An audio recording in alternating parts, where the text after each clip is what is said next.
আমি এই তিতে আনছো। দাম কেনেকুৱা দাম 4 টাকা 5 টাকা হয় কেজি? কেজি। ভেন্ডি 7 টাকা 8 টাকা। আৰু পটল পটলও 8 টাকা 9 টাকা। আৰু আপোনাৰ ইয়াত ভাত কেৰেলা দেখা গৈছে, ভাত কেৰেলা কেনে দাম? ভাত কেরেলা 10 টাকা 12 টাকা। আমার মূল্যটা লাগে, উচিত মূল্য না হলে আমি কিনে খেতে করিম।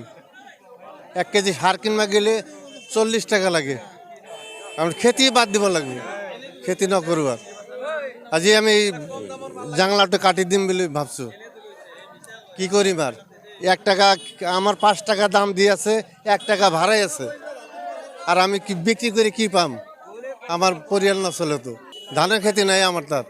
আমি নিশ্চয় আমার ঘর আমার ধানের খেতি একবারই নাই। মুখ্যমন্ত্রী কি জানাবো? মুখ্যমন্ত্রী এটার দাম বৃদ্ধি করে দিব লাগে, খেতিয়কৰ কাৰণে চিন্তা কৰিব। চিন্তা করবো লাগে।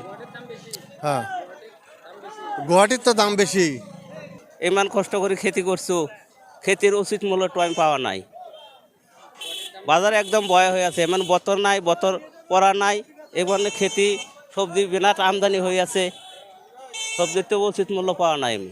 ইফালে ধান খেতিও কিন্তু এবার বৰষুণৰ কাৰণে হোৱা নাই। ধান খেতিও করা নাই, ধান খেতি বরক্ষণ নাই, ধান খেতি গাড়াই নাই গুছা যাই কেতিয়া করছে অলপ সেইটোও মৰি আছে, বতৰৰ কাৰণে মৰি আছে নাই। আৰু ভাত কেৰেলা কেনেকুৱা দাম? 10-12। জিকা জিকা ভাত কেৰেলা ভাত কেৰেলা সেনেকুৱাই 12-15। উচিত মূল্য নাপায় নেকি খেতিয়কে? সেনেতো হৈ যায় কথাটো। এথেন আমাৰ চাওক, ইমান কষ্ট কৰি অনাৰ পাছত 10-12 টাকা বিক্ৰী কৰিব লাগিলে কি পাম আমি?